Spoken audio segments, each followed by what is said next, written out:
a new advisory has just come in on Nicole. Let's get right over to meteorologist Troy Bridges. Yeah, as of the 4 a.m. advisory that has just come out a little bit earlier, it has been downgraded from a hurricane to a tropical storm. Winds now, the max sustained winds at 70 miles per hour, still gusting at 85 within the center of that storm. So there you go. There's the official track. And again, of course, it takes it up and into parts of Georgia, eventually into the Carolinas. But for us, we've got a lot more to go with the system because we're just now seeing some of those heaviest bands moving on shore and now moving farther inland, where we have a ton of people right along I-4, some of that very heavy rain. So from Daytona Beach to Deltona to Apopka to downtown Orlando, and then continuing back inland into areas of Kissimmee. We're pinpointing some heavy rain, but the heaviest has been, of course, along the coast where we've seen that eye wall move on shore. And again, it continues to push farther inland with these bands of up to 5 inches of rain an hour in some of these pockets where you're seeing the deeper red colors.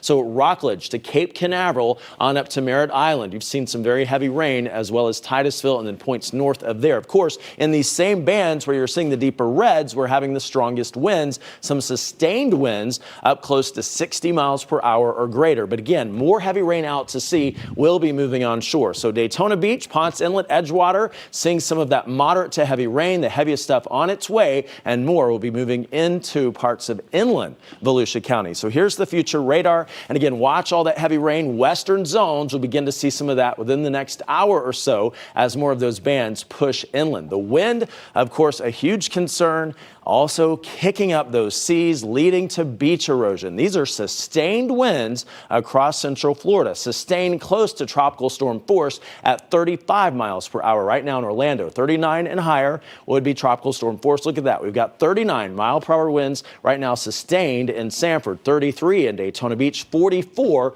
mile per hour sustained winds in Cocoa Beach, and 33 in Melbourne. So now we're going to see more of those gusts farther inland that are tropical storm force or greater. We're seeing 54 mile per hour gusts on top of Orlando, 53 in Sanford, 58 mile per hour gust right now in Daytona Beach, Palm Coast, seeing 37 mile per hour gust, 44 mile per hour wind gust in Melbourne, Leesburg and Lake County, close to tropical storm force gusts at 37 miles per hour.